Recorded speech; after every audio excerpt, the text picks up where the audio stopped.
सदाशिवसमारम्भां शङ्कराचार्यमध्यमाम् अस्मदाचार्यपर्यन्तां वन्दे गुरुपरम्परां वन्दे गुरुपरम्पराम्। वासुदेवेन्द्रयोगीन्द्रं नत्वा ज्ञानप्रदं गुरुं मुमुक्षूणां हितार्थाय तत्त्वबोधोऽभिधीयते। शमः कः मनोनिग्रहः। શમ એટલે શું? તો કે મનનો નિગ્રહ, એને શમ કહેવામાં આવે છે. અને એની આપણે વિસ્તારપૂર્વક વિચારણા જોઈ. અને હવે જે બીજું સાધન છે દમ, એના ઉપર આપણે વિચારણા કરવાની છે. અત્યાર સુધી જે વિચારણા કરી ગયા ને એને થોડું સાર રૂપે યાદ કરી લઈએ, કારણ કે ઘણા લાંબા સમયથી આપણી વિચારણા ચાલુ હતી. અનેક મુદ્દાઓ લઈ અને આપણે એને સમજવાનો પ્રયત્ન કર્યો કે શ્રમ એટલે શું અને આપણે કેવી રીતે એને પ્રાપ્ત કરી શકીએ, આપણા જીવનમાં કેવી રીતે એવો શ્રમ આવે. કારણ કે સાધન સંપત્તિમાં મુખ્ય જો સંપત્તિ હોય તો પહેલું આ શ્રમ છે, અને એ બધા જ ક્ષેત્રમાં ઉપયોગી છે, વ્યવહારિક ક્ષેત્રમાં હોય કે પારમાર્થિક ક્ષેત્રમાં. એટલે એવો શ્રમ કે મનનો નિગ્રહ એટલે શું? તો કે શ્રમ એટલે આમ તો કહીએ ને કે શ્રમ આવી જાય ને જીવનમાં, મન નિયમનમાં, એટલે મન હંમેશા શાંત હોય, એમાં પછી બેચેની રહેતી નથી. અને એવું જે મન આપણને પ્રાપ્ત થાય તો એ મન આપણને બધા જ ક્ષેત્રમાં ઉપયોગી થઈ જાય. અને એવું પણ કહેવામાં છે કે અશાંતસ્ય કુતઃ સુખમ. શ્રમ એટલે મનની શાંતિ હોય, તો જે મનમાં શ્રમ ના હોય, મન નિયમનમાં ના હોય, એ હંમેશા અશાંત રહેવાનું. અને અશાંત મન હોય ને એ સુખી થઈ શકે નહીં, એ ઓલવેઝ સ્ટ્રેસ એન્ડ સ્ટ્રેઇનમાં જ હોય. અને એટલે જ આજકાલ શાસ્ત્રના જ આવા અમુક વિચારોને લઈ, એકાદ બે વિચાર લઈ અને બધા આજકાલના જે કોર્સિસ બધા ચાલતા હોય છે સ્ટ્રેસ મેનેજમેન્ટને, જાણે પોતાની રીતે નવું કંઈક કહેતા હોય. આપણે જેટલી વિચારણા કરી એટલી પણ વિચારણા નથી કરતા, એકાદ મુદ્દો લઈ અને આવા પ્રોગ્રામ ચલાવતા હોય, stress management, how to become free from stress and strain, અને બહુ ચાલતું હોય એવું. પણ વાસ્તવમાં અહીંયા જે આપણે સમજ પ્રાપ્ત કરી છે ને, એવી સમજ પ્રાપ્ત કરીએ ને તો મન હંમેશા ટેન્શન ફ્રી જ રહે. અને એવું સ્ટ્રેસ મુક્ત જે મન હોય ને એ જ મન આપણને સુખી કરી શકવા સમર્થ છે. જ્યાં સુધી સ્ટ્રેસવાળું મન હોય, કોઈ પણ પ્રકારનો મનમાં ઉચાટ હોય, બેચેન હોય, એવું મન આપણને કોઈ પણ લક્ષ્યની પ્રાપ્તિ કરાવી શકે તેમ નથી હોતું. એટલે અહીંયા આવું શાંત મન આપણને ઉપયોગી થઈ શકે તેમ છે. આવું જે સમયુક્ત મન છે એ આપણને ઉપયોગી થઈ શકે એમ છે. જીવન આમ કહીએ ને કે એકદમ હળવું થઈ જાય, મન હળવું રહેવું જોઈએ. સ્ટ્રેસ હોય એટલે શું થાય? એક જાતનું વજન પડેલું હોય, એક ભારયુક્ત મન હોય, એવું મન આપણને દુઃખી કરે છે. અને હળવું મન હોય ને એ જ મન આપણે જ્યાં એને લગાડવું હોય ને ત્યાં લગાડી શકીએ. આપણું જે, અને એટલે જ શંકરાચાર્યજીએ સરસ શબ્દ વાપરે, સ્વલક્ષીય નિયતાવસ્થા. આપણે આપણું જે લક્ષ્ય નક્કી કરેલું હોય ને એમાં એ લાગેલું રહીને તો મન આપણા નિયંત્રણમાં છે એવું કહેવાય. જરૂરી નથી કે બધાનું મન 24 કલાક માટે આત્મ સ્વરૂપમાં જ લગાડવાનું હોય. વ્યવહાર કરતા હોઈએ ત્યારે, વ્યવહારમાં પ્રવૃત્ત હોઈએ ત્યારે જે આપણું વ્યવહારિક લક્ષ્ય હોય એમાંય મનને લગાડવાની આવશ્યકતા હોય છે. અને એમાં પણ જો મન લાગી શકે, આપણી ઈચ્છા હોય ત્યાં લાગે, બસ. વ્યવહારિક ક્ષેત્રમાં હોય કે આધ્યાત્મિક ક્ષેત્રમાં હોય, જપ કરવા બેઠા હોય કે ઈશ્વર પૂજા કરવા બેઠા હોય, નિધિધ્યાસન કરતા હોઈએ કે આત્મચિંતન કરતા હોઈએ, જ્યારે જે ચિંતન કરતા હોઈએ, જેમાં આપણે મનને લગાડવા ઈચ્છીએ એમાં લાગે તો એ મન આપણું યોગ્ય સાધન કહેવાય. અને જો એવું ના હોય તો એ આપણા માટે ભારરૂપ થઈ જાય છે. એટલે અશાંત મન છે ને એ મનોભાર, અશાંતસ્ય મનોભાર એવું પણ કહેવામાં આવે છે આપણા શાસ્ત્રોમાં. એ મનને ભારરૂપ થઈ જાય છે. જો દ્રષ્ટાંત લઈને એવું સમજવું હોય તો મન જે સાધન છે આત્મ સ્વરૂપનું ચિંતન કરવામાં, એ ધારો કે ભારરૂપ હોય તો શું થાય? પેલું જે સ્કૂલમાં સાંસ્કૃતિક કાર્યક્રમ થતા હોય ને બધા, ખબર છે, એન્યુઅલ ફંક્શન હોય કે કંઈ બીજો એવો પ્રસંગ હોય તો સાંસ્કૃતિક કાર્યક્રમ કરે. અમુક જગ્યાએ કોઈક નાટક કરવામાં આવે, અને એવું જ્યારે કરવામાં આવતું હોય ત્યારે કંઈ રામાયણનો કોઈક પ્રસંગ લઈ અને એને ભજવવામાં આવે. છોકરાઓને એ નિમિત્તે કંઈક એક્ટિંગનો અનુભવ થાય, આપણા શાસ્ત્રોનો પરિચય થાય, એવા બધા ઉદ્દેશને લક્ષ્યમાં રાખીને એવો પ્રયત્ન કરવામાં આવે. તો એકવાર નાના છોકરાઓની સ્કૂલમાં આવું મહાભારતનું એક નાટક રાખેલું. મહાભારતનું નાટક હતું અને એક પાંડવમાં ભીમનો પ્રસંગ હતો. એટલે બધા બનેલા 5 પાંડવ હતા. એમાં એક ભીમ કોને બનાવવો નક્કી કરતા હતા. બીજા બધા મોટા છોકરાઓ હતા થોડા, જે પ્રમાણમાં ધારો કે 5મા ધોરણના છોકરાઓ હોય એમાં અમુક થોડી હાઈટ ઓછી હોય, થોડી વધારે હોય. તો એ કોઈ પાતળા છોકરાઓ હતા ને એને ભીમ બનાવે તો ચાલે ના. તો એક છોકરો હતો પણ એની હાઈટ ઓછી હતી, નાનો હતો અને હતો ગોળ મટોળો, એટલે એને ભીમ બનાવે છે. હવે ભીમ બનાવે તો ભીમને શું આપવું પડે હાથમાં? ગદા આપવી પડે. તો ક્યાંકથી શોધી લાવ્યા. થોડુંક જાડું વજનવાળું કંઈ લાકડું હતું ને આગળ કંઈક બનાવ્યું ને ઉપર કાગળ લપેટીને ગદા બનાવી દીધી. હવે આ ગદા જે બનાવીને એ એટલી ભારે બની ગઈ કે પેલા ભીમ બિચારો ખેંચીને લઈને આવે છે. હવે એટલી ભારે ગદા આ જે નાનું બાળક ભીમ બને છે એને આપવામાં આવે, એ ઉચકી નથી શકતો, તો એ ગદાથી યુદ્ધ કરી શકે ખરા? ના.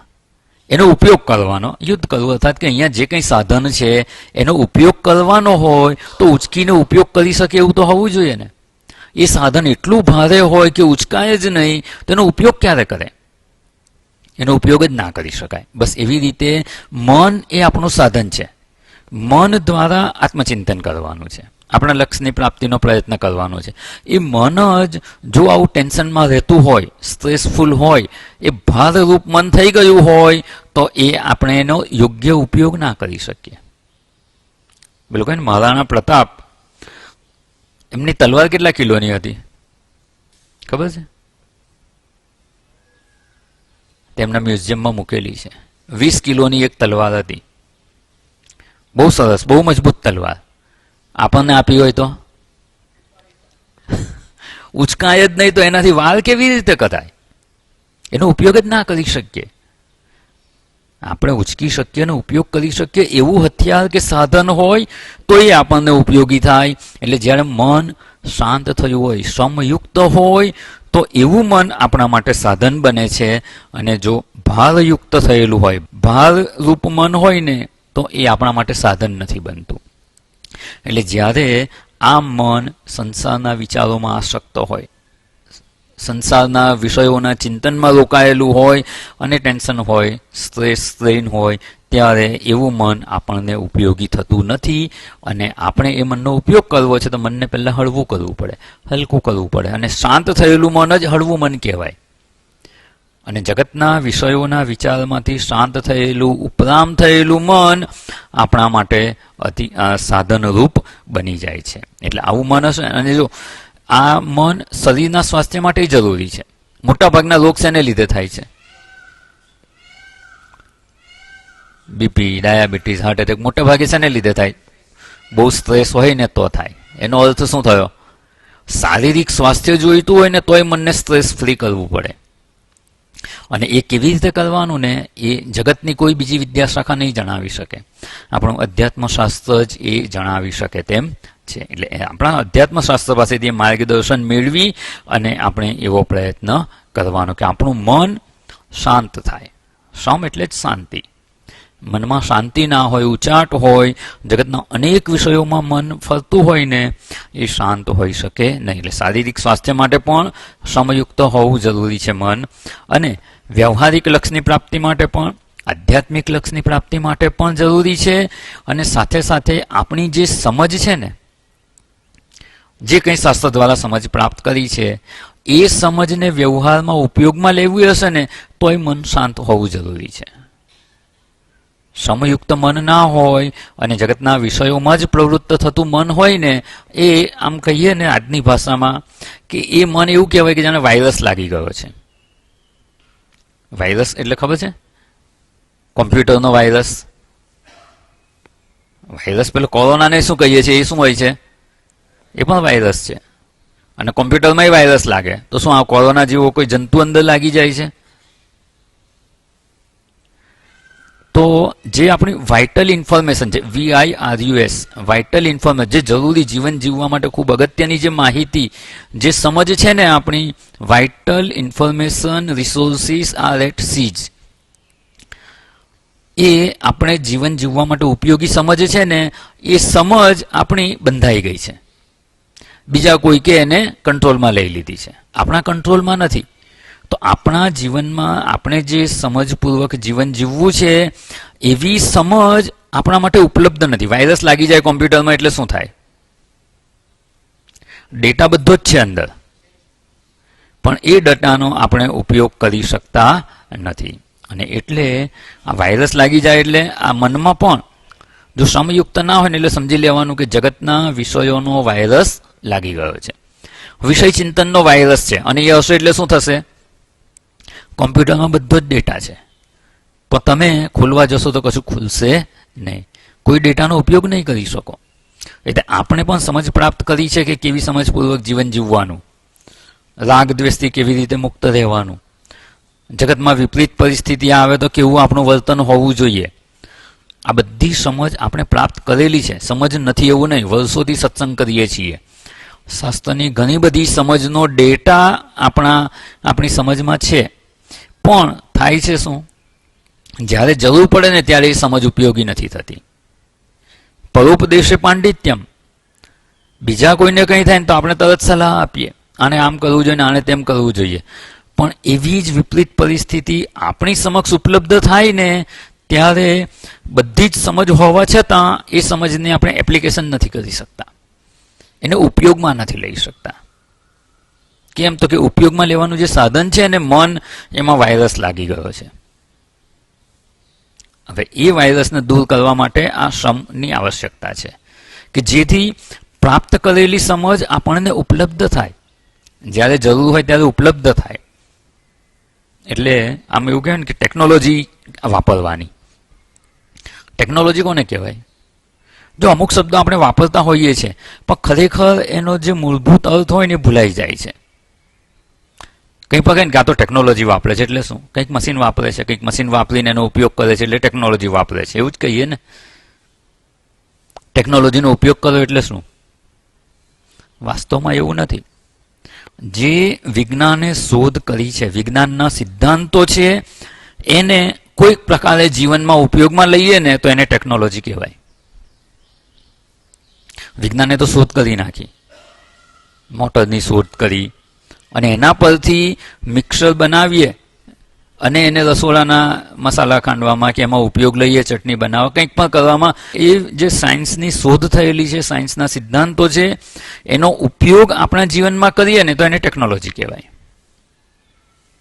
સાયન્સની જે એપ્લિકેશન છે એ જીવનમાં ઉપયોગમાં લઈએ તો એ ટેકનોલોજી કહેવાય. આપણે શું કરવાનું? મનને કેવી રીતે નિયંત્રણમાં રાખવું એ સમજ પ્રાપ્ત કરી લીધી. આ પણ એક અધ્યાત્મ વિજ્ઞાન જ છે. આ જે સાયન્સ છે ને એને આપણા જીવનમાં જ્યારે જરૂર પડે ને ત્યારે એને ઉપયોગમાં લઈએ ને તો આપણે ટેકનિકલ કહેવાઈએ. એટલે આપણે બધા અત્યારે તો આ ટેકનોલોજી જ વાપરવાની છે, આધ્યાત્મિક ટેકનોલોજી વાપરવાની છે. અધ્યાત્મ વિજ્ઞાનની જે સમજ છે એને જીવનમાં ઉપયોગ કરવાનો. એટલે મનને નિયમનમાં રાખવાનું એ જો શીખી ગયા, ખૂબ વિસ્તારપૂર્વક વિચારણા કરી, કેવો પ્રયત્ન કરવાનો એ ખબર છે. હવે જ્યારે એવી પરિસ્થિતિ ઉપલબ્ધ થાય ને ત્યારે એ સમજને આત્મસાત કરવાનો પ્રયત્ન કરવાનો. અને એ સમજ જો ઉપયોગી ના થાય ને તો એનો કોઈ મતલબ નથી. આપણને સાયન્સ ખબર હોય પણ એનો ઉપયોગ ના કરીએ તો ઇટ્સ યુઝલેસ. અને આપણે જોતા હોઈએ છીએ કે વ્યવહારમાં પણ જેટલા પ્રોફેશનલ હોય, પ્રોફેશનલ એટલે શું? પોતાનું જે પ્રોફેશન હોય એમાં પોતાના જ્ઞાનનો ઉપયોગ કરે. એક ડૉક્ટર છે, ડૉક્ટર પાસે શું છે? શરીર વિજ્ઞાનનું જ્ઞાન છે. શરીરમાં રોગ કેવી રીતે થાય છે, એ રોગને દૂર કેવી રીતે કરાય, એ રોગને દૂર કરવા કયો ઉપચાર કરવાનો, કઈ દવા આપવાની, એ દવા શરીરમાં કેવી રીતે કામ કરશે અને એનાથી રોગ કેવી રીતે દૂર થશે, આ બધું એને ખબર છે. આ શું છે? એમની સમજમાં છે. હવે એ જ રોગનો કોઈ દર્દી આવે, પેશન્ટ સામે આવે, એને રોગ થયો છે, બધું જ છે, પણ એ પોતાની સમજનો ઉપયોગ ના કરે તો ના ચાલે. એ શું કરે છે? પોતાની સમજનો ઉપયોગ કરે છે. કોઈ એન્જિનિયર છે, કોઈક મશીન બગડી ગયું છે, તો એ મશીનને રિપેર કરવા માટે એન્જિનિયર શું કરે છે? પોતાની સમજને ઉપયોગમાં લાવે છે.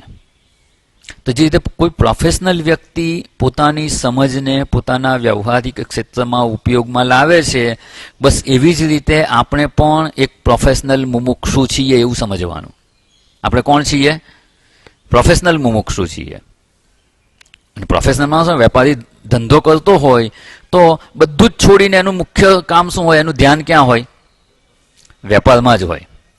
ભલે દુકાન બંધ કરવાનો ટાઈમ થઈ ગયો ને ત્યારે કોઈ ગ્રાહક આવે તો શું કરે? ના ના, ટાઈમ થઈ ગયો, હવે નહીં આપો, એવું કહેશે? ના, દુકાન ખોલીને પોતાનો ધંધો કરી લેશે. એના માટે પોતાનું ખાવાનું છોડવું પડે તો એ છોડશે. 12 વાગ્યાને બદલે 2 વાગી જાય તો વાંધો નહીં. ઘરે ખાવા નહીં જવાય, ટિફિન લઈને જવું પડશે તો ચાલશે. રાત્રે મોડું થશે તો બધું ચાલશે. પોતાનું પ્રોફેશન બરાબર થવું જોઈએ. એવી રીતે આપણે પણ સમજવા માટે એવું કહી શકાય કે આપણે પ્રોફેશનલ મુમુક્ષુ થઈ જવાનું. મોક્ષ પ્રાપ્તિ માટે જે કરવું પડે ને એના માટે કરવાનું, અને જે છોડવું પડે એ છોડી દેવાનું. મુખ્ય ધ્યેય આપણું એ હોવું જોઈએ. અત્યારે શું થાય છે? એકદમ સાઈડ પર, સાઈડ બિઝનેસ. આખો દિવસ તો આપણે જગતમાં વ્યવહાર કરીએ, અને મોક્ષ પ્રાપ્તિનો પ્રયત્ન તો સમય મળે ત્યારે કરવાનો. બીજું કંઈ પણ કામ આવે ને તો પહેલામાં પહેલું છોડવાનું શું? સત્સંગ. ત્યાં નહીં જવાય તો ચાલશે. આ કામ છે, આ પહેલા કરવાનું. અહીંયા તો જવું જ પડે એમ છે. અહીંયા નહીં જઈએ તો ચાલ, સત્સંગમાં નહીં જઈએ તો ચાલશે. બીજા બધા કામને આપણે એટલું મહત્વ આપી દઈએ છીએ, અને આ તો સૌથી છેલ્લે સાવ નવળા હોઈએ ને ત્યારે જવાનું. સ્વામીજી તો નવળા છે, એ તો રોજ સવારે પ્રવચન કર્યા કરે. આપણને સમય હોય ત્યારે જવાનું, આપણી અનુકૂળતાએ જવાનું. એવું નહીં કે રોજ જવાનું જ અને કાયમ રેગ્યુલર જવાનું, કન્સિસ્ટન્સી હોવી જોઈએ. એ બધું જરૂરી નહીં. એ તો બધું બીજા કામમાં છે. આમાં તો જ્યારે નવરા હોઈએ, બધું જ આપણું વ્યવસ્થિત સેટ હોય ને તો જ જવાનું. સેટ પર માથું દુખે એટલે જવાનું રજા. આ મહેમાન આવી ગયા એટલે રજા. નાનકડું કામ આવી ગયું એટલે રજા. બીજું કંઈ જ નથી ને ડિસ્ટર્બન્સ તો જવાનું. આપણો પ્રોફેશનલ એટીટ્યુડ ના કહેવાય. આપણે સમજવા માટે આપણે વિચારણા કરી રહ્યા છીએ કે આનું જીવનમાં મહત્વ સમજાવવું જોઈએ. આ એટલા અગત્યના સાધન છે, અને પૂર્વે જ આપણે જોઈ ગયા સાધન સંપત્તિ છે. આ સંપત્તિ હશે ને તો જ આપણા આ અધ્યાત્મ યાત્રા સરળતાથી કરી શકીશું. નહીં તો આ યાત્રા ખૂબ મુશ્કેલ થઈ જશે. અને આ યાત્રા મુશ્કેલ થશે ને આમાં પ્રગતિ નહીં થાય એટલે શું થશે?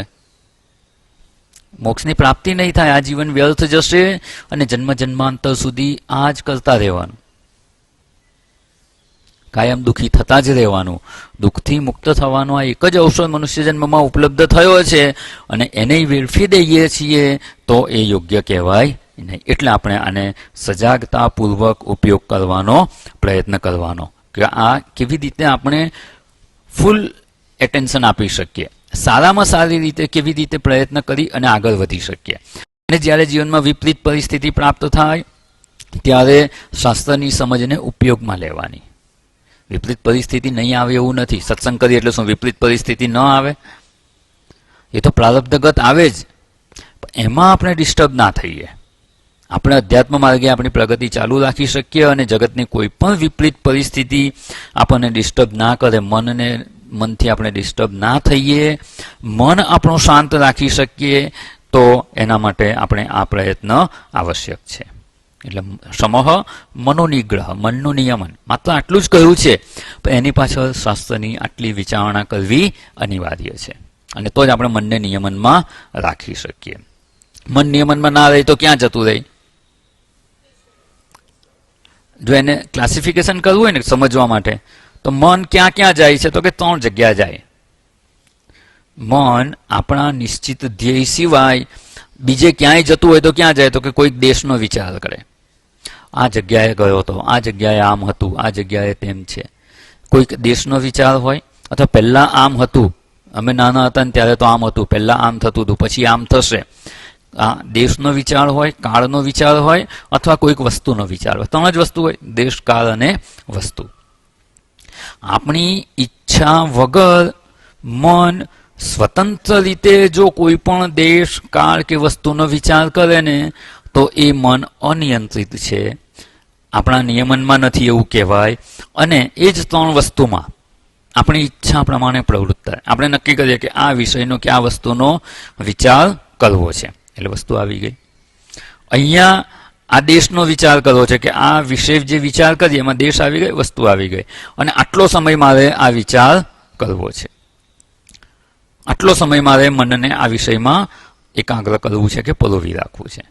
તો એટલા સમય પૂરતું નિશ્ચિત કરેલા દેશ કે વસ્તુમાં મન આપણી ઈચ્છાથી સ્વતંત્ર રીતે આપણે જો એને એમાં જોડી રાખી શકીએ તો મન આપણા નિયંત્રણમાં છે એવું કહેવાય. અને એ અભ્યાસ કરવાનો, મન નિયંત્રણમાં છે કે નહીં પહેલાં ચેક કરવાનું. જેટલો સમય મન નિયંત્રણમાં રહેતું હોય ને એમાંથી ધીમે ધીમે મનને વધારે એકાગ્ર થાય એવો પ્રયત્ન કરતા રહેવાનો. પહેલાં મનને કહેવાનું કે 3 મિનિટ આમાં મનને રોકવું છે કે મન દ્વારા ચિંતન કરવું છે. જો 3 મિનિટ સફળતાપૂર્વક આપણે મનને રોકી શકીએ ને તો પછી ધીમે ધીમે સમય વધારતા જવાનો. એ રીતે મનને ટ્રેનિંગ આપવાની.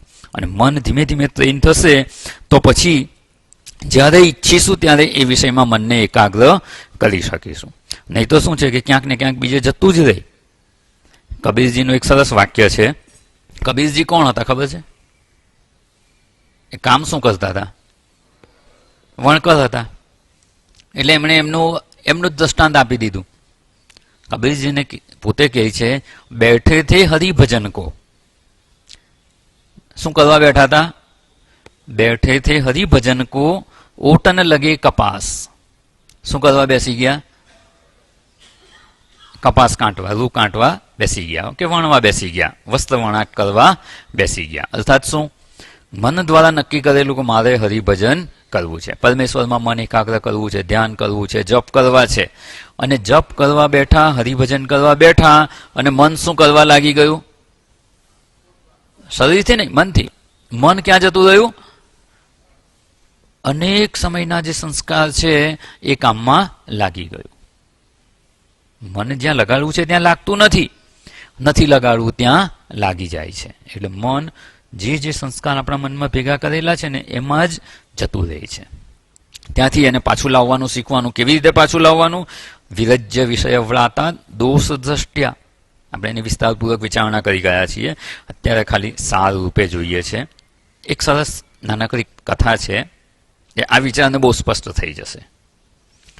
એકવાર કથા ચાલતી હતી, રામાયણ, મહાભારત, ભાગવતની કંઈક કથા હશે.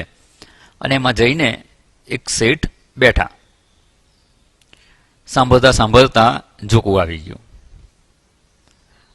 ઝોકું આવી ગયું ને પછી શું થયું ખબર નહીં, તો પોતાનું ધોતિયું પહેરે જો છેડો છૂટો હોય ને છેડો ફાડી નાખ્યો ઊંઘમાં જ. પછી એકદમ પોતે જાગી ગયા. શું થયું? તો કે જેવું ઝોકું આવ્યું ને એટલે મન ક્યાં જતું રહ્યું? કપડાની દુકાન હતી. એટલે કપડાની દુકાને પહોંચી ગયા અને ત્યાં જોયું તો એક ગ્રાહક આવેલા છે, એને આટલું કપડું જોઈએ છે. એને માપી અને જે પેલા નાકામાંથી ફાડવાનું હતું તો હાથમાં શું આવી ગયું? પોતાના ધોતિયાનો છેડો આવી ગયો અને ફાડી નાખ્યો. બેઠે તે હરિભજન કો ઓટન લગે કપાસ. એટલે જ્યાં જ્યાં આપણે દિવસ દરમિયાન રાગ દ્વેષ પૂર્વક પ્રવૃત્તિ કરતા હોઈએ ને એના જ વિચારો આપણને વિઘ્નરૂપ થતા હોય છે. એટલે હવે જે બીજો જે આપણી સંપત્તિ આવવાની છે ને, દમ, ઇન્દ્રિય નિગ્રહ, એ ખૂબ ઉપયોગી છે. બંનેનો સમન્વય જરૂરી છે. થાય છે શું? દિવસ દરમિયાન જ્યાં પ્રવૃત્તિ કરીએ એટલે ઇન્દ્રિયો પોતાના વિષયોનું ગ્રહણ કરે, એના સંસ્કાર મનમાં પડે. અને પછી જ્યારે આપણે એને જપ કે ધ્યાન કરવા બેસીએ ત્યારે કયા વિચારો વિઘ્ન ઉત્પન્ન કરે? જેમાં આપણું મન આગલે દિવસે ગયું હોય ને એમાં જ આપણું મન જ્યારે ધ્યાન કરવા બેસે ત્યારે જતું રહે. જરૂરી નથી કે આગલા દિવસનું જ હોય, પૂર્વેના. ગઈકાલ કહીએ ને એટલે ગઈકાલ એટલે બધું ગઈકાલમાં જ આવી ગયું. જે સંસ્કાર મનમાં ભેગા કરેલા હોય એમાં જ મન પ્રવૃત્ત થઈ જતું હોય છે. તો એમાંથી મનને કેવી રીતે પાછું વાળવાનું એની વિસ્તારપૂર્વક આપણે વિચારણા કરી ગયા. અને એવું શિસ્તબદ્ધ સમજયુક્ત જે મન હશે ને એને જ સમયુક્ત મન કહેવાય. એટલે ડિસિપ્લિન પણ હોવું જોઈએ અને શાસ્ત્રની સમજથી એજ્યુકેટ થયેલું મન પણ હોવું જોઈએ. એટલે ડિસિપ્લિન એન્ડ એજ્યુકેટ માઇન્ડ હોય એ જ આપણા માટે સાધન બને છે. એવું નિયંત્રિત ના હોય તો એ મન તો પશુઓનું એવું જ હોય છે. પશુવત મન હોય કે મને તો જે મનમાં આવે ને એવું કરી જ નાખું, મને તો જે સાચું લાગે એ કહી જ દઉં, પછી શું એનું અસર થશે ખબર નહીં. કંઈ એવું જરૂરી નથી હોતું કે જ્યારે બધું સાચું લાગે બધું કહી જ દેવાનું. મન પર નિયમન હોવું જરૂરી છે. ન કરવું હોય એવું વર્તન જો થઈ જતું હોય તો મનને નિયમનમાં રાખવાની આવશ્યકતા છે. એટલે જીવનની પ્રત્યેક પરિસ્થિતિ આપણે આપણી સમજને ઉપયોગમાં લાવવાનો. કોઈ પણ પરિસ્થિતિ ઉત્પન્ન થાય, કોઈ પણ ઘટના ઘટે, જીવનમાં કોઈ પણ અનુભવ હોય, શાસ્ત્રની સમજથી જોવાનો પ્રયત્ન કરવાનો અને એ પ્રમાણે જ આપણું મન વર્તન કરે એવું સમજવાનો પ્રયત્ન કરવાનો, એવો અભ્યાસ કરવો જોઈએ. અને એવું કરી શકીએ તો જ આપણે ધીમે ધીમે મનને નિયમનમાં લાવી શકીએ તેમ છીએ. એટલે મનને નિયમનમાં રાખવું શા માટે જરૂરી છે એ પણ જોઈ ગયા, નહીં તો એના વગર પ્રગતિ જ નહીં થાય. એક જ સાધન છે આપણી પાસે અને એ પણ અનિયંત્રિત હોય તો પ્રગતિ થઈ શકે નહીં. એટલે એની આવશ્યકતા જોઈ. કેમ આપણા નિયમનમાં નથી રહેતું એની વિચારણા જોઈ.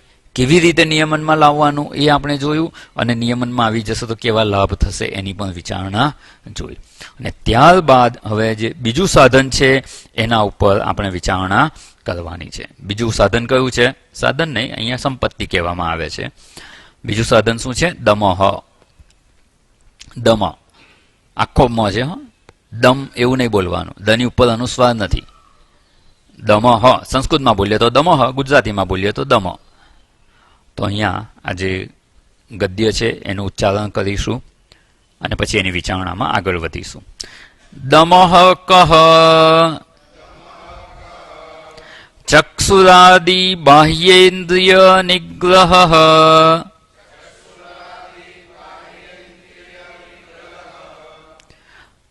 દમઃ એટલે શું? પહેલા સમ આવી ગયું, હવે દમ. શમ, દમ, ઉપદમ, તિતિક્ષા, શ્રદ્ધા અને સમાધાન. 6 સંપત્તિ છે. જે પહેલી મુખ્ય હતી એ આપણે જોઈ લીધી, વિસ્તારપૂર્વક સમજ પ્રાપ્ત કરી અને કેવી રીતે એને આત્મસાત કરી શકીએ એ પણ સમજવાનો પ્રયત્ન કર્યો. હવે બીજી સંપત્તિ. આ બધી સંપત્તિનો સાથે અભ્યાસ કરીએ ને તો ખૂબ સરળતા રહે. પલંગ છે, પલંગને તમે એક પાયો ખેંચો તો બાકીના 3 ખેંચાય તો ખરું પણ અઘરું પડે. એના કરતાં 4 જણા હોય, 4 વ્યક્તિ હોય ને 4 પાયા ખેંચે તો સરળ થઈ જાય.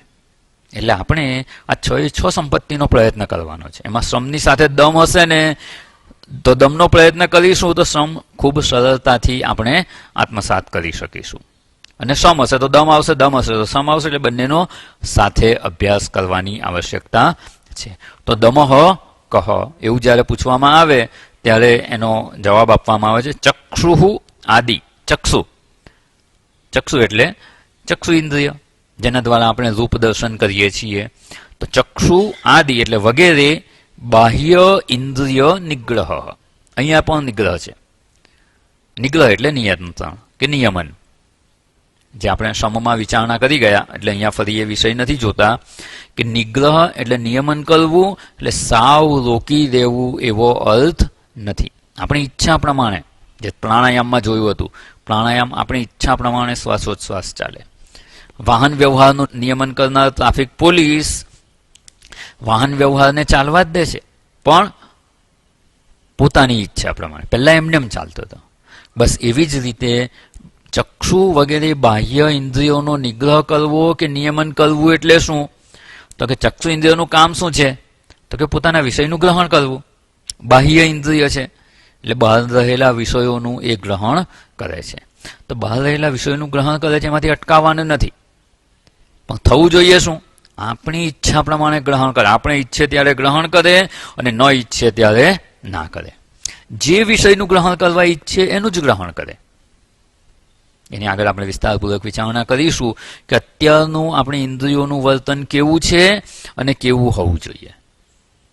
અને કેવું હોવું જોઈએ સમજીશું ત્યારે એવું કેવી રીતે કરી શકાય એનું પણ શાસ્ત્ર પાસેથી માર્ગદર્શન લેવાનું અને બધી જ ઇન્દ્રિયો આપણા નિયંત્રણમાં રહે એવો પ્રયત્ન કરવાનો. એટલે ઇન્દ્રિય નિગ્રહ એટલે ઇન્દ્રિયનું નિયમન કરવાનું, સાવ રોકી દેવાની વાત નથી. વિવેક દ્વારા ઇન્દ્રિય નિયમન કરવું ને એને અહીંયા દમ કહેવામાં આવે છે. સમજપૂર્વક મનનું નિયમન એટલે શમ, સમજપૂર્વક ઇન્દ્રિયોનું નિયમન એટલે દમ. જે રથની કલ્પના આપણે જોઈ હતી ને, શરીર એક રથ છે, બુદ્ધિ એ સારથી છે, મન એ લગામ છે, ઘોડા એ ઇન્દ્રિયો છે, અને ઘોડાને ચાલવાના રસ્તા છે તે જગતના વિષયો છે, અને જે જીવાત્મા છે એ રથનો માલિક છે, અને જે ગંતવ્ય છે એ આપણું આત્મ સ્વરૂપ છે. આખી આ કલ્પના આપણે જોઈ હતી. એમાં લગામ કેવી રીતે નિયંત્રણમાં રાખવી એ સમમાં જોઈ લીધું. લગામ જેના હાથમાં છે એ સારથીની સમજ કેવી હોવી જોઈએ એ વિવેકમાં જોઈ લીધું. અને બુદ્ધિની સમજ કેવી હોવી જોઈએ, શું પ્રાપ્ત કરવું છે, તો કે જે નિત્ય વસ્તુ છે એને પ્રાપ્ત કરવાની છે, અનિત્યમાંથી મનને પાછું વાળવાનું છે, અનિત્યની પ્રાપ્તિમાંથી પાછા વળવું, એને વૈરાગ્ય કહેવામાં આવે છે. એમાં સુખેચ્છા રાહિત્યમ, આ બુદ્ધિમાં સમજ સ્પષ્ટ છે. અને એટલે હવે જો જે નિત્ય વસ્તુ છે એની પ્રાપ્તિનો પ્રયત્ન કરવાનો હોય, નિશ્ચિત દિશા તરફ રથને લઈ જવો હોય, તો લગામ છૂટી મૂકી દે તો એ આપણી નિશ્ચિત દિશામાં અથવા આપણે જે લક્ષ્યની પ્રાપ્તિ કરવી છે એ તરફ રથ આપણને લઈ જશે નહીં. એટલે લગામ નિયંત્રણમાં હોવી જોઈએ. સારથીને ખબર હોય કઈ બાજુ જવું છે, અને એ તરફ જ લગામથી ઘોડાઓને નિયંત્રણમાં રાખે. પણ ઘોડા નિયંત્રણમાં રહેવા જોઈએ ને. ઘોડા એટલે ઇન્દ્રિયો. અને 5 અહીંયા જે છે ચક્ષુ આદિ, એટલે ચક્ષુ એ રૂપનું ગ્રહણ કરે છે, અને બાકીની જે 4 ઇન્દ્રિયો છે, આદિ કહ્યું એટલે એ પણ સમજી લેવાનું. એટલે અહીંયા જે ઇન્દ્રિયો છે, શ્રવણેન્દ્રિય છે, એ શ્રવણેન્દ્રિયનો વિષય શું છે? 5 ઇન્દ્રિયોમાં શ્રવણેન્દ્રિય, સ્પર્શેન્દ્રિય, ચક્ષુ ઇન્દ્રિય, રસનેન્દ્રિય અને ઘ્રાણેન્દ્રિય. આ 5 ઇન્દ્રિયો છે અને 5 એના વિષયો છે. શબ્દ, સ્પર્શ, રૂપ, રસ અને ગંધ. આ બધી જ વિચારણા તત્વબોધ ગ્રંથમાં આગળ આવવાની છે. પંચ મહાભૂતની ઉત્પત્તિથી લઈ અને સ્થૂળ શરીર પર્યંતની ઉત્પત્તિ કેવી રીતે થઈ, કઈ ઇન્દ્રિયો કયા વિષયોનું ગ્રહણ કરે છે, એના અધિષ્ઠાતા દેવ શું કોણ છે, આ બધી જ વિચારણા વિસ્તારપૂર્વક આગળ આપણે જોવાના જ છીએ. પણ અહીંયા જ્યારે કહેવામાં આવે ચક્ષુ આદિ, આદિ કહ્યું એટલે બાકીની કઈ, તો કે બાકીની 5 ઇન્દ્રિયો એના વિષયોનું ગ્રહણ કરે છે. એ સમજવા માટે આપણે જે શ્રવણેન્દ્રિય છે એનો વિષય છે શબ્દ. આજે ઇન્દ્રિય કહ્યું ને, ઇન્દ્રિય એટલે સાધન. જગતમાં રૂપ છે, રૂપ આપણે જોવું હોય તો કેવી રીતે જણાય? આંખ સિવાય રૂપ જાણી જ ના શકાય.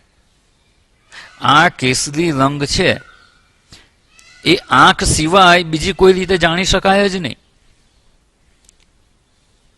કોઈ ગમે એટલું કે સાંભળવાથી એનું જે જ્ઞાન થાય ને એ અદ્રઢ જ હોય, પણ એકવાર આંખે જોઈ લીધું પછી, મેં મારી સગી આંખે જોઈ લીધું પછી આખી દુનિયા કહે ને કે આ કાળો રંગ છે તો માનીશું નહીં. કે ઇન્દ્રિયો આ રૂપને જાણવા માટે પ્રમાણ છે, એનું સાધન છે, એના દ્વારા જ જણાય. એટલે અહીંયા એ રીતે લંબાઈ માપવા માટે આપણે પહેલા દસ્તાન જોયું, આ ટેબલની લંબાઈ કેટલી છે? એકવાર માપપટ્ટીથી માપી લીધું પછી એમાં ફેરફાર ના થાય, એ નિશ્ચિત જ્ઞાન થઈ જાય. એવી રીતે જગતના વિષયોનું જ્ઞાન પ્રાપ્ત કરવા માટે આપણી પાસે 5 ઇન્દ્રિયો છે. એટલે 5 પ્રકારના સાધનો છે જેનાથી જગતના 5 પ્રકારના વિષયોનું જ્ઞાન પ્રાપ્ત થાય છે. એટલે આ ઇન્દ્રિયો એટલે જગતના વિષયોનું જ્ઞાન પ્રાપ્ત કરવાના સાધનો. અને અહીંયા બીજો શબ્દ કયો છે? બાહ્ય ઇન્દ્રિય. જો કંઈક કહ્યું કે આ બહાર છે, એનો અર્થ શું? કંઈક બીજું અંદર પણ છે ને. કંઈક અંદર છે તો જ એની અપેક્ષા એ બહાર કહેવાય. તો જે બાહ્ય ઇન્દ્રિય કહ્યું તો આંતર ઇન્દ્રિય કઈ? મન. આંતર એટલે આપણે શાસ્ત્રની ભાષામાં કહીએ તો સૂક્ષ્મ. સૂક્ષ્મ હોય એને આંતર કહેવાય, સ્થૂળ હોય એને બાહ્ય કહેવાય. એક એક વસ્તુ જે સ્થૂળ થતી જાય ને એ બહાર છે એવું કહેવાય. તો મનને આંતર ઇન્દ્રિય કહેવાય છે. અને એનો જ સમાનાર્થી શબ્દ છે કરણ. કરણ એટલે પણ સાધન. એટલે મન માટે બીજો શબ્દ વપરાય છે અંતઃકરણ. અંદર રહેલું સાધન છે. બંને સાધન જ છે. ઇન્દ્રિયો બહારનું સાધન છે, મન અંદરનું સાધન છે, અને બંને સાધનો ભેગા થઈ અને જગતના વિષયોનું જ્ઞાન પ્રાપ્ત કરવામાં આવે છે. એટલે બધી જ ઇન્દ્રિયો એ પોતપોતાના વિષયોનું જ્ઞાન ત્યારે જ પ્રાપ્ત કરી શકે જ્યારે પાછળ મન રહેલું હોય. દરેક ઇન્દ્રિયની પાછળ. અહીંયા તમે બેઠા છો, સત્સંગ કરવા આવો છો, અને જે કંઈ અહીંથી કહેવામાં આવે તમે સાંભળો છો. ક્યારે સંભળાય છે? શું કાન છે એટલે?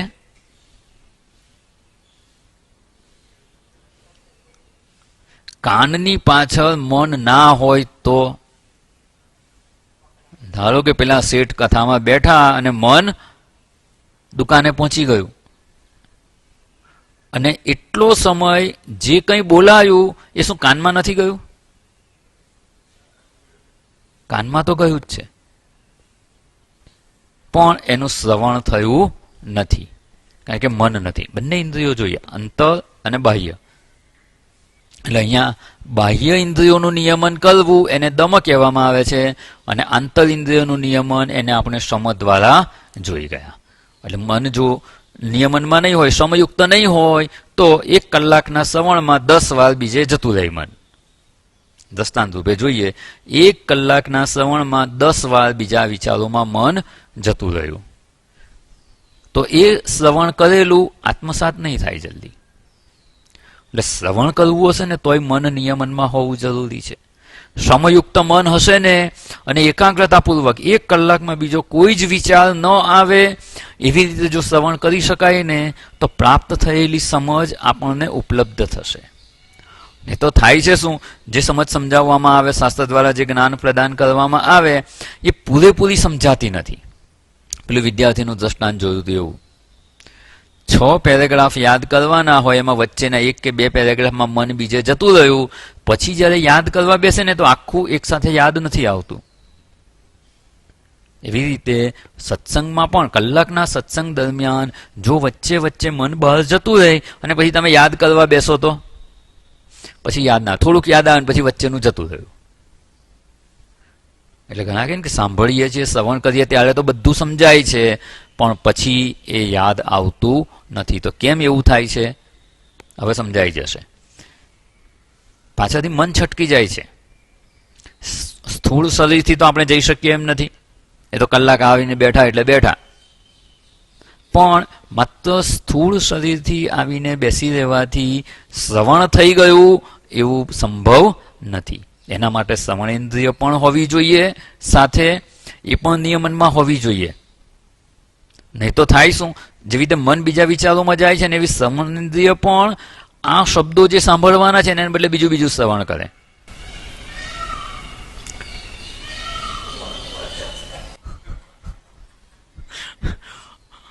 શ્રવણેન્દ્રિયથી સાંભળવાનું શું છે? આજે સત્સંગ થઈ રહ્યો છે એ સાંભળવાનું છે, પણ સંભળાય છે શું? મોરના ટહુકા પણ સંભળાય. આંખ દ્વારા અહીંયા નજર સામે હોય અને અહીંથી કોઈ ગયું તો શું થાય? તરત નજર આમ જાય, આજુબાજુ ડાફોડિયામાં કોણ ગયું, કોણ ગયું, કોણ ગયું. એ શું થયું? ચક્ષુ ઇન્દ્રિય નિયમનમાં નથી. ગમે તે જાય ને શું થશે? તો શું આપણું જગતમાં લૂંટાઈ જવાનું છે? ગમે તે જાય.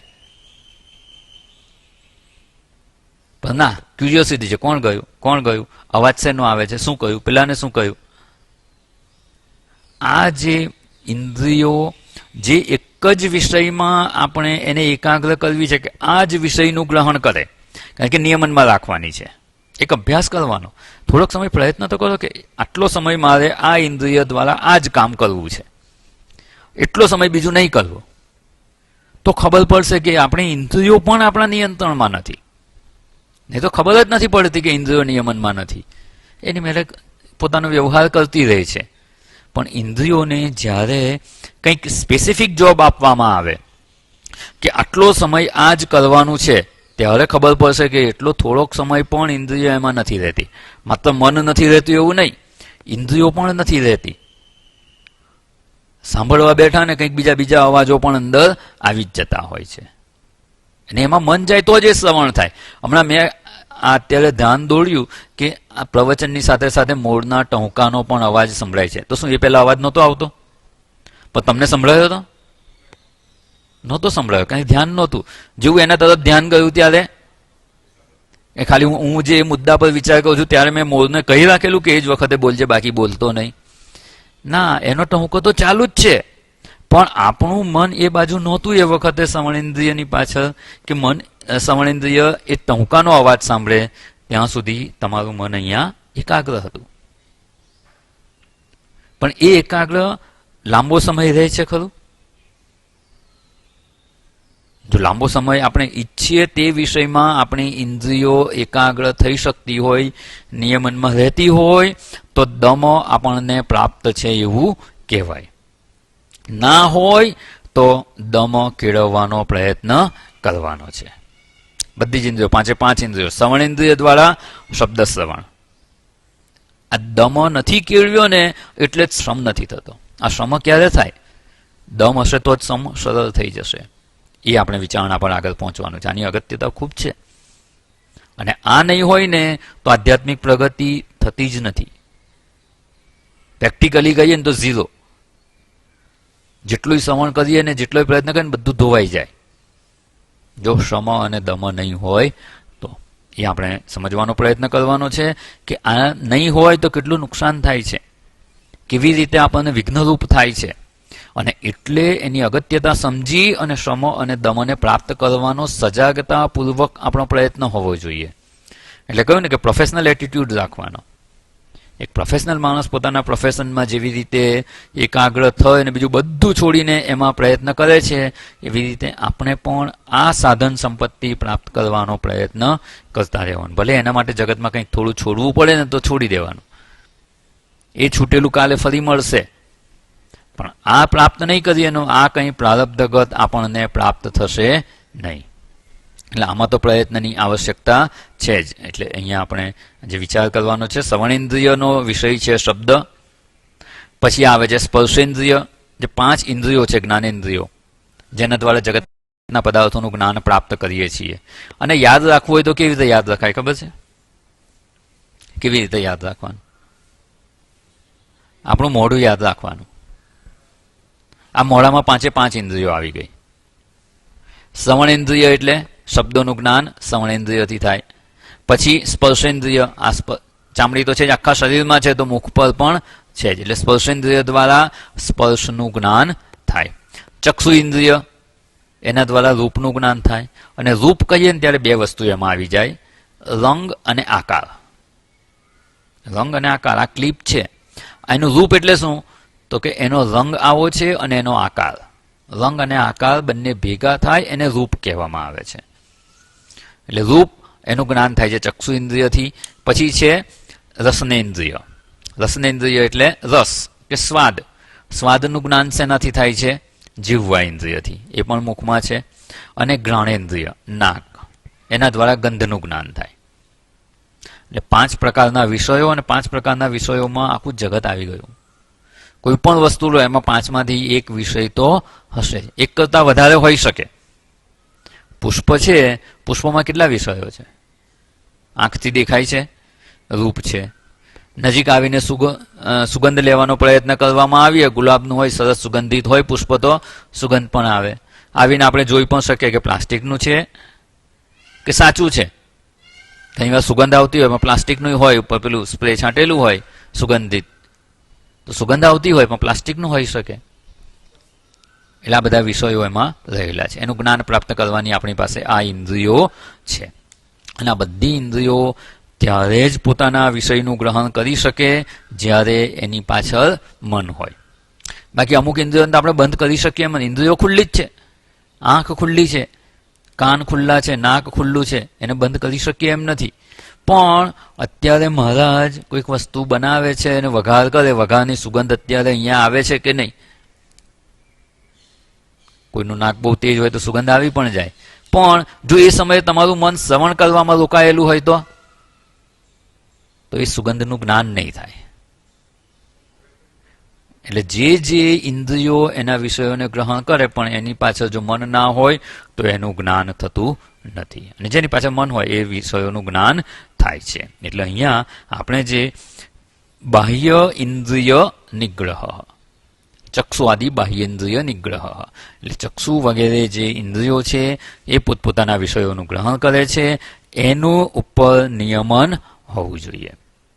અને જે રથનું રૂપક જોયું એમાં 5 ઘોડા પર નિયંત્રણ જરૂરી છે. 5 ઘોડા નિયંત્રણમાં હોવા જોઈએ. હવે એમાંથી એકાદ ઘોડો પણ નિયંત્રણમાં ના હોય તો અત્યારે શું થાય છે? શ્રવણેન્દ્રિય પોતાના વિષયમાં લઈ જાય કે મારે તો આ સાંભળવું છે, ચક્ષુ ઇન્દ્રિય કે છે મારે આ જોવું છે, સ્વાદેન્દ્રિય કે છે મારે આ ખાવું છે. 5 જુદા જુદા વિષયોમાં જાય છે. અને મન કેટલું છે? મન એક જ છે. હવે એક જ મન 5 બાજુ કેવી રીતે પહોંચે? ધારો કે આપણી ગાડી છે, આપણે વાહન ચલાવીએ છીએ. વાહન ચલાવવામાં કેટલા પેસેન્જર કેટલા બેસી શકે? ટોટલ કેટલા બેસી શકે ડ્રાઈવર સાથે? 5. હવે 5 ને ધારો કે સ્ટીયરિંગ આપી દેવામાં આવે અને 5 ને ઇન્ડિપેન્ડન્ટ કંટ્રોલ આપવામાં આવે. ઘણી છે સાયકલ જોઈ છે, ખબર છે? 2 જણા આગળ બેઠા હોય, જે ચલાવતો હોય એ પણ પેડલ મારે ને પાછળ વાળો પેડલ મારી શકે, એટલે વધારે ફોર્સ મળે. પણ ધારો કે 5 ને સ્ટીયરિંગ, એક્સેલરેટર અને બ્રેક આપી દેવામાં આવે તો એ ગાડી જાય કઈ બાજુ? અહીંયા કંઈક એવું થાય છે. હા, 5 સિન્ક્રોનાઇઝ ચલાવે તો વાત બરાબર છે, પણ અહીંયા તો શું થાય છે? 5 જુદા જુદા બાજુ જાય છે. અને એવું થાય તો જીવન રથ કઈ બાજુ જશે ને ખબર નથી. ગંતવ્ય સ્થાને તો નહીં જ પહોંચે. એટલે એના માટે આ ઇન્દ્રિયો પર નિયંત્રણ ખૂબ જરૂરી છે. એટલે 5 ઇન્દ્રિયો પોતાના 5 વિષયોની પ્રાપ્તિનો જે પ્રયત્ન કરે છે એ આપણી ઈચ્છા પ્રમાણે થવું જોઈએ. સ્વચ્છંદી રીતે એ પ્રયત્ન કરે તો એ યોગ્ય નથી, અને એટલા માટે એનું નિયમન આવશ્યક છે. અને મન તો દરેક એક સમયે એક જ ઇન્દ્રિયની પાછળ હોઈ શકે. ઘડીકમાં ચક્ષુ ઇન્દ્રિય પાછળ જાય, ઘડીકમાં શ્રવણેન્દ્રિયની પાછળ જાય. અત્યારે પણ ક્યારેક અત્યારે તમે કેટલા કામ કરો છો એ મને કહો.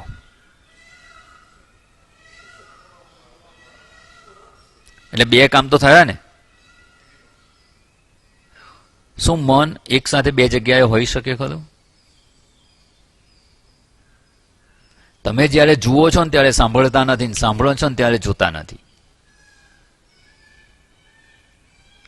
કઈ આંખની સામે છે એટલે આપણે જોઈએ જ છીએ જરૂરી નહીં.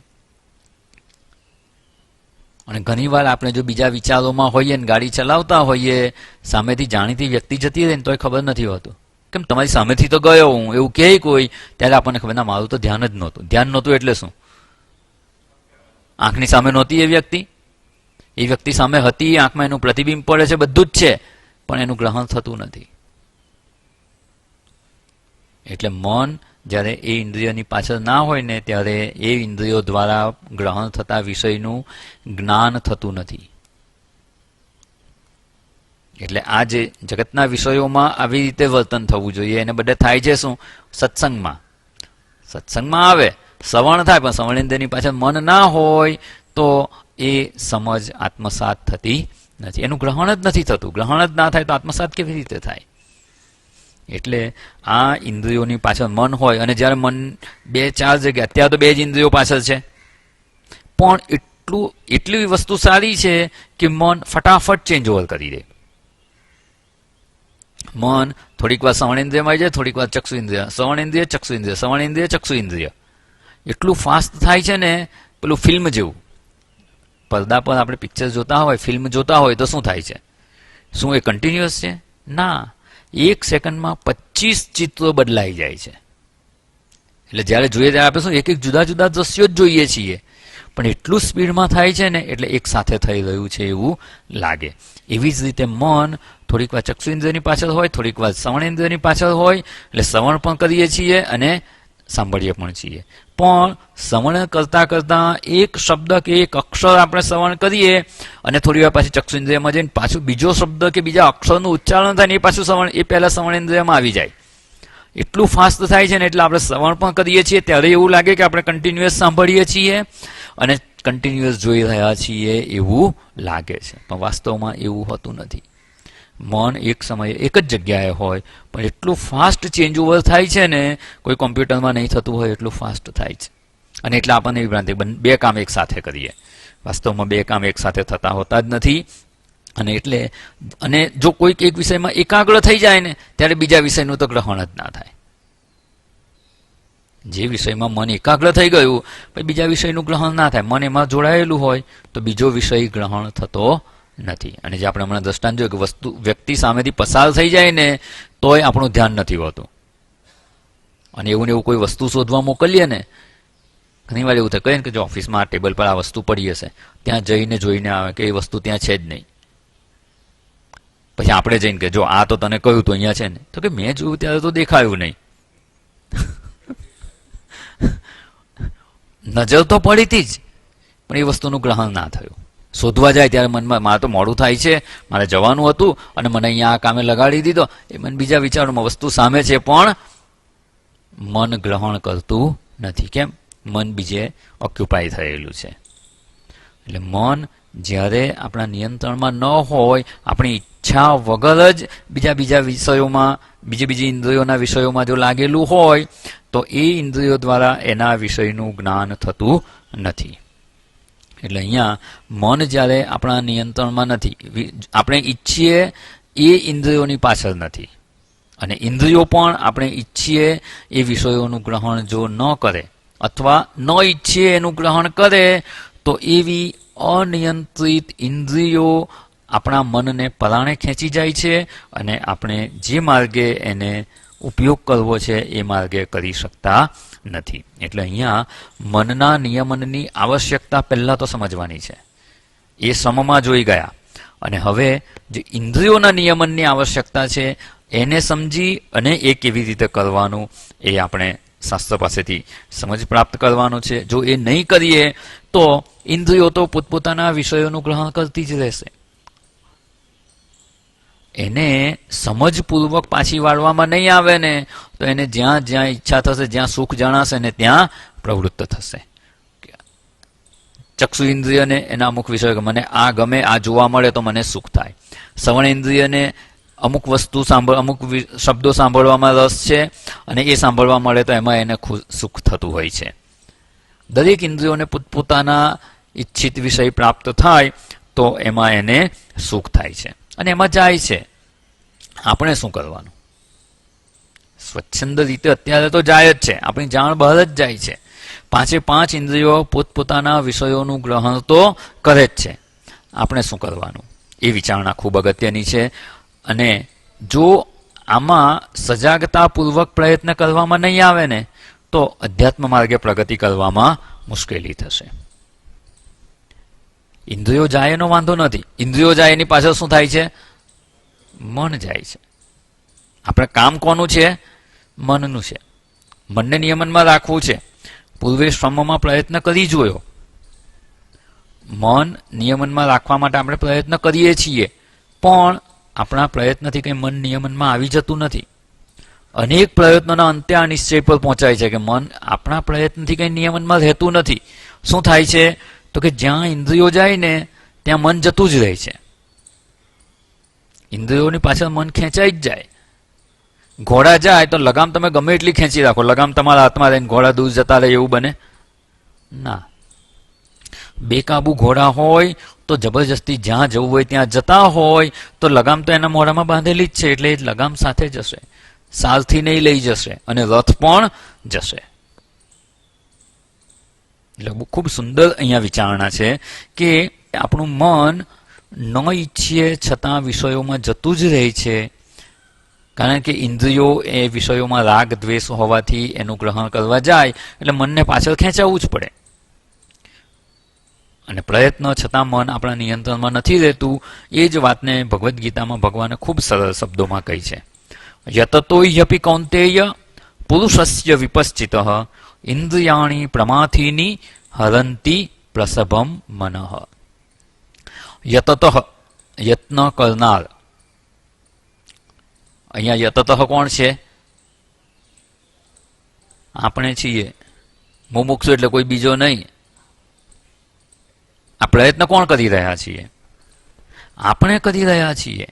એટલે યત્નશીલ કોણ છે અહીંયા? શરીર એટલે ઇન્દ્રિયો અને મન બંનેનું નિયમન કરવાનો યત્ન કરનાર, શ્રમ અને દમ માટે પ્રયત્ન કરનાર કોણ છે? તો કે આપણે જ છીએ, આપણને જ કહી રહ્યા છે. હું પહેલા મેં એક વાત કરી હતી, જ્યારે શાસ્ત્રનું અધ્યયન કરવા બેસીએ ને ત્યારે આ વાત સ્પષ્ટ રાખવાની કે આપણને એકલાને જ શાસ્ત્ર ભણાવી રહ્યા છે કે ગુરુ કે આચાર્ય. શંકરાચાર્યજી અત્યારે કોને ભણાવે છે? મને. આપણને પણ નહીં. આપણને કહે તો કે આટલા બધા છે, અડધું આને લાગુ પડશે ને અડધું આને લાગુ પડશે. આ તો પેલા માટે કીધું. પેલો આવો છે, એનું મન નિયંત્રણમાં નથી, એને કંઈ કંટ્રોલ નથી. જમવાનું હોય ને તો પહેલો થાળી લઈને ઊભો થઈ જાય છે, સારામાં સારી વસ્તુ પોતે લઈ લે છે, વધારેમાં વધારે પોતે લઈ લે છે. એને નિયંત્રણ નથી, એને કહે છે. આવું નહીં વિચારવાનું. આપણે એકલા જ બેઠા છે ભણવા માટે, અને શંકરાચાર્યજી આપણને એકલાને જ સમજાવે છે. તો અહીંયા યતતઃ કહ્યું એટલે કોણ? તો કે હું જ પ્રયત્ન કરી રહ્યો છું કે ઇન્દ્રિયો મારી ઈચ્છા પ્રમાણે વર્તન કરે. બિલકુલ વર્તન નહીં કરે એવું તો સંભવ જ નથી. બાહ્ય ઇન્દ્રિય છે, બાહ્ય વિષયોનું ગ્રહણ કરવાનો એનો સ્વભાવ જ છે, એટલે વિષયોનું ગ્રહણ તો કરશે જ. તો કયા વિષયોનું ગ્રહણ કરે ને કયા વિષયોને છોડી દે, બસ આ સમજ આપણે કેળવવાની છે.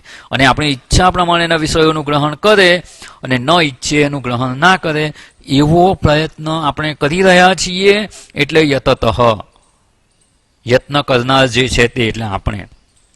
યતતઃ અપી, પ્રયત્ન કરનાર જે આપણે છે, આપણા પ્રયત્ન છતાં પણ થાય છે શું? પુરુષસ્ય વિપશ્ચિતઃ, આવી સમજ પ્રાપ્ત કરેલો પુરુષ જ્યારે આવો પ્રયત્ન કરે છે ત્યારે શું થાય છે?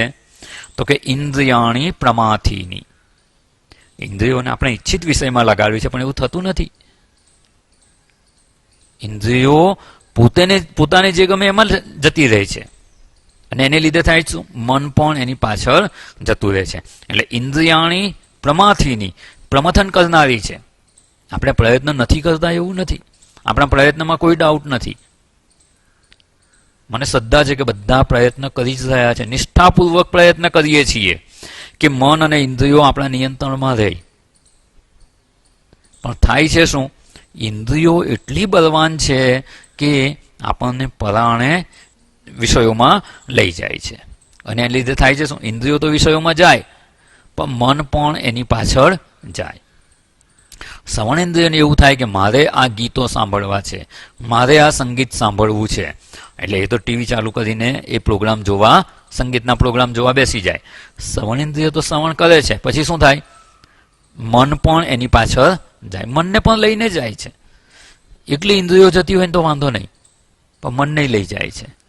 નથી લઈ જવું તોય મન જતું જ રહે છે. એટલે યતતઃ અપી કૌંતેય પુરુષસ્ય વિપશ્ચિતઃ, જે પ્રયત્નશીલ પુરુષ છે, ઇન્દ્રિયોને નિયમનમાં રાખવાનો પ્રયત્ન કરનાર પુરુષ છે, એની ઇન્દ્રિયો પણ, ઇન્દ્રિયો એટલી બળવાન છે કે એના મનને હરણ કરીને લઈ જાય છે.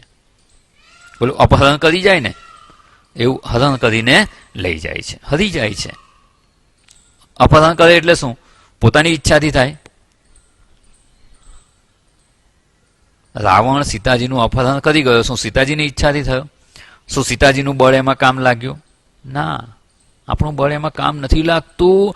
અને પરાણે આપણું જો હરણ થઈ જતું હોય, વિષયોમાં મન જતું જ રહેતું હોય, મનને ઇન્દ્રિયો ખેંચી જતી હોય, એના માટે ખૂબ સરસ અહીંયા શબ્દ વાપરે છે, હરંતી પ્રસભમ મનઃ.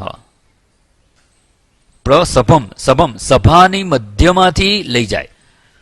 અહીંયા આટલા બધા આપણે ધારો કે આ સત્સંગ સભામાં બેઠા છીએ અને કોઈક આતંકવાદી આવે અને આમાંથી એકાદ બે જણને પકડીને લઈ જાય તો શું કહેવાય એને? હરંતી પ્રસભમ. સભા મધ્યથી આટલા બધા માણસો બેઠા છે, એમાં વચ્ચેથી લઈ ગયા. એટલી બળવાન ઇન્દ્રિયો છે. પ્રમથન એટલે મંથન કરી નાખે. આ પેલું કહે ને દહીંમાંથી છાશ બનાવે, એનું શું કરવાનું? મંથન કરવાનું, માખણ કાઢવા માટે. કેટલું વલોવાઈ જાય.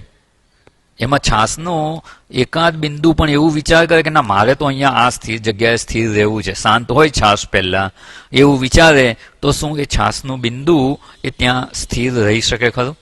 કેમ? તો કે મંથન થઈ રહ્યું છે. બસ આ ઇન્દ્રિયો પણ આપણું મંથન કરી નાખે છે, મથી નાખનારી ઇન્દ્રિયો છે. અને પરાણે સભા મધ્યથી એટલે શું? તો જ્યારે આપણું મન જપ ધ્યાનમાં રોકાયેલું હોય, માળા કરતા હોઈએ, ઈશ્વર પૂજા કરતા હોઈએ, ઈશ્વર ચિંતન કરતા હોઈએ, આત્મચિંતન કરતા હોઈએ, નિધિધ્યાસન કરતા હોઈએ, આવું જ્યારે આપણે પ્રયત્નપૂર્વક કંઈક કરી રહ્યા છે ને એમાંથી મનને ખેંચીને લઈ જાય છે. એટલે ખૂબ સરસ શબ્દ છે, હરંતી પ્રસભમ મન. ઇન્દ્રિયો એટલી બળવાન છે, રથને જોડેલા ઘોડા એટલા બળવાન છે કે સારથી ગમે એટલો પ્રયત્ન કરે ને લગામ ખેંચી રાખે ને તોય રથને ધસડી જાય. અને એવો આપણા બધાના જીવનમાં અનુભવ હશે જ. ઘણીવાર નક્કી કરીએ કે આવું તો નથી જ કરવું, છતાં થઈ જ જાય. એટલે જ્યારે ન ઈચ્છીએ છતાં એવું થઈ જ જતું હોય ત્યારે સમજવાનું કે આ ઇન્દ્રિયો એટલી બળવાન છે, પ્રમથનશીલ છે. ઇન્દ્રિયાણી પ્રમાથીની પ્રસભમ મનઃ હરંતી. મનને ગમે તેવા સારા કાર્યમાં જોડી રાખેલું હોય ને ત્યાંથી વિષયો તરફ ખેંચી જાય છે. અને જો આવી ઇન્દ્રિયો હોય તો એ પતન તરફ લઈ જાય છે, ગંતવ્ય સ્થાને નહીં લઈ જાય. અને એટલે એવી ઇન્દ્રિયોના નિયમનની આવશ્યકતા છે.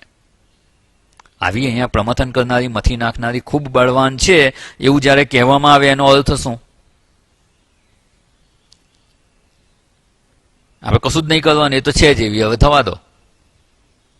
ના, વિશેષ પ્રયત્નની આવશ્યકતા છે એ જણાવવા માટે કહેવામાં આવે છે.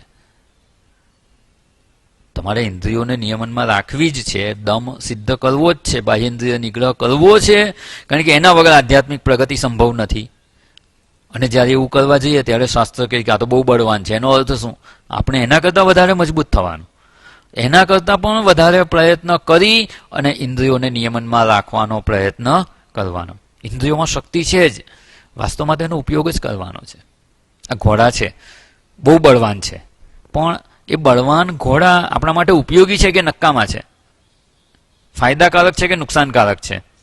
બહુ બળવાન ઘોડા છે, હવે એ આપણા માટે સારું છે કે ખરાબ? એટલું કહો.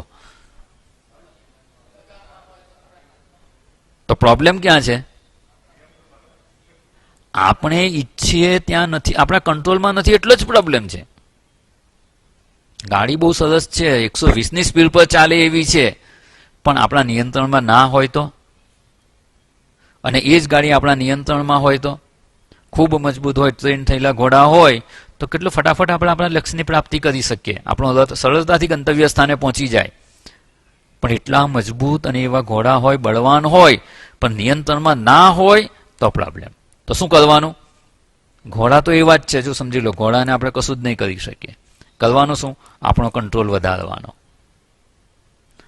આપણું એના પર નિયમન રહે એવો પ્રયત્ન કરવાનો. ઘોડા બળવાન છે તો સારી જ વાત છે, ઇન્દ્રિયો બહુ બળવાન છે તો સારી વાત છે. આંખ દ્વારા જોવાની શક્તિ છે, ગમે એવું દૂરનું જોઈ શકે, ગમે એવું નજીકનું સારી રીતે જોઈ શકે. શ્રવણ ઇન્દ્રિય છે, એના દ્વારા શ્રવણ કરવાનું ખૂબ સામર્થ્ય છે. તો એ શક્તિ છે તો સારી જ વાત છે. પણ અત્યારે શું થાય છે? જે નથી ઈચ્છતા ત્યાં જાય છે. ખાલી એટલો જ પ્રયત્ન કરવાનો, સુધારો ત્યાં જ કરવાનો છે. સ્વચ્છંદ રીતે જાય છે ને એને બદલે આપણી ઈચ્છા પ્રમાણે જાય. કાન દ્વારા શ્રવણ કરવાની શક્તિ છે તો શ્રવણ કરવાનું જ, પણ જગતના વિષયોનું જે સંગીત છે એ સાંભળવા કરતા શાસ્ત્રોનો સત્સંગ શ્રવણ કરીએ તો એ ઉપયોગી છે.